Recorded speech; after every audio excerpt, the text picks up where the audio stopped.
Vous pourriez avoir beaucoup en ce monde, si vous en aviez le désir. Vous pourriez vous frayer votre chemin dans ce monde, et jouir de ses plaisirs, et de bien d'autres choses, si vous l'aviez réellement décidé. Oui, et peut-être auriez-vous été estimé, même avoir eu une situation dans ce monde religieux. Mais pour vous, c'est devenu médiocre. Il y a quelque chose en vous que vous ne pouvez peut-être pas définir, peut-être même que vous ne pourriez rien écrire à son sujet. Mais vous savez qu'il y a quelque chose. Et à moins que vous ne découvriez ce quelque chose et n'arriviez à ce quelque chose, la vie sera décevante et tout le reste ne sera pour vous que simulacre. Et si c'est vraiment votre cas, c'est une chose pleine d'espoir. C'est une merveilleuse chose, car le ciel s'est abaissé et a déposé quelque chose en vous, en relation avec tout ce qu'il signifie. Bien sûr, si vous n'avez pas perçu cela, vous serez satisfait par toutes sortes de choses moindres que celles-là. Mais prenez garde, car si vous pouvez demeurer ainsi, les conséquences seront terribles, car cela signifierait que tout ce qui implique cette puissante et divine signification céleste aurait échoué dans vos vies. Ainsi, l'œuvre commençait intérieurement dans Moïse, le conduisant vers une crise bien définie, la crise du terrestre et du céleste.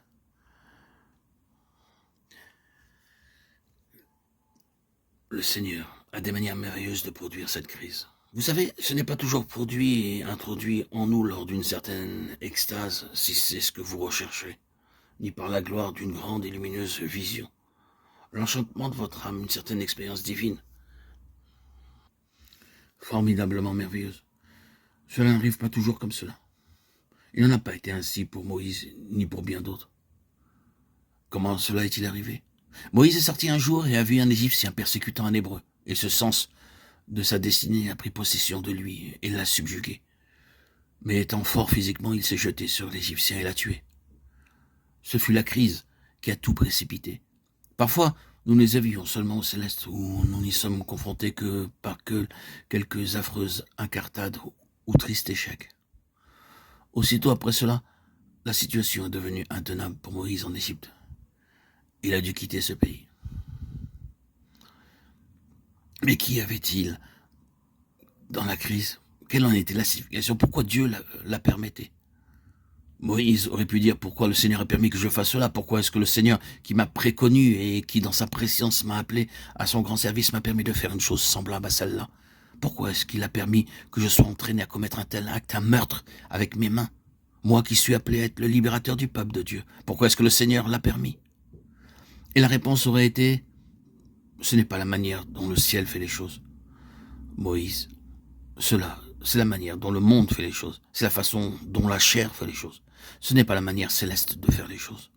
Toi, Moïse, tu ne pourras jamais faire sortir un peuple céleste pour le conduire dans un domaine céleste par des moyens et des méthodes terrestres.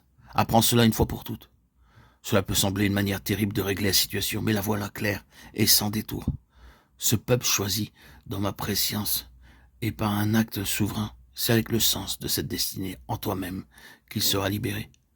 Ce peuple choisi pour être un peuple céleste. Comment est-ce que tu pourrais le conduire sur le niveau de la vie céleste, si ce n'est pas là ton propre niveau de vie?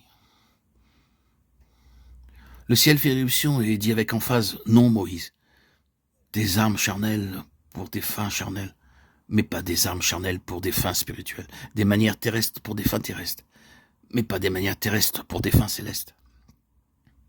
Le ciel gouverne ici et doit le traduire lui-même de cette manière. Quelle leçon pour une vie.